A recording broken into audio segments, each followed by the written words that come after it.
인선 가리하고 황산 마그네슘을 네. 같이 혼용해 갖고 살포하면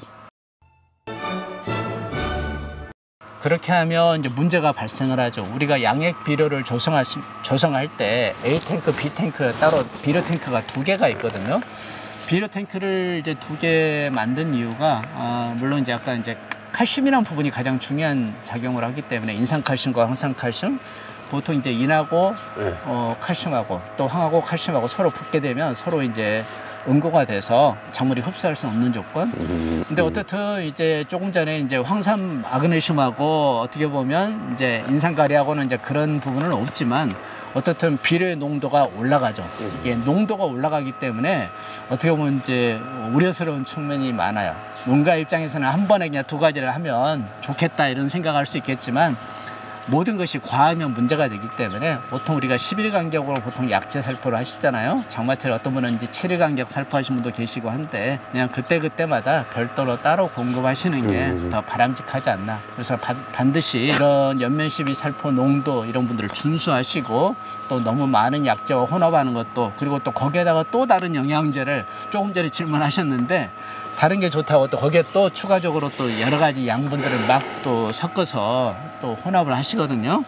그렇게 되면 이제 여러 가지 문제가 나올 수 있어요. 어떤 기작이 어떤 요인 때문에 나올 수 있는 그 원인을 찾기가 쉽지 않아요. 왜냐하면 너무 다양한 요소들이 있기 때문에. 그래서 가능하면 좀 단순화해서 하시는 게 좀 더 바람직하다 말씀을 드립니다. 사실 이제 저 같은 경우는 그 농약이 이제 소독할 때는 네. 그냥 농약 위주로만 이렇게 소독을 하고 네. 그 다음에 이제 일단 이런 비료라든지 영양제 차원에서는 거의 별도로 이렇게 하고 있습니다. 근데 이제 맹점이 좀 시간도 좀 많이 걸리고 그렇죠. 또 뭐 기름값도 많이 들어가고 이렇게 하지만 될 수 있으면 단용으로 이렇게 하려고 많이 노력을 하고 있습니다. 굉장히 우리 공사장님이 잘하고 계시는데 이렇게 원칙적으로 하면 작물 보호제, 농약과 여러 가지를 혼합해서 하는 것은 항상 위험성이 따르거든요. 그래서 별도로 해주시는 게 좋은데, 근데 이제 장마철이라는 게 한계점, 기상의 한계점. 왜냐하면 비가 언제 그쳐서 또 중간에 약제 살포를 해야 되는데 이 시기를 맞추기가 참 어렵거든요. 그러니까 그런 한계성 때문에 불가피하게 이제 비료나 이런 부분들을 연면십에서 공급할 수 있는 측면을 말할 수밖에 없는 거고 현실적인 한계점 때문에.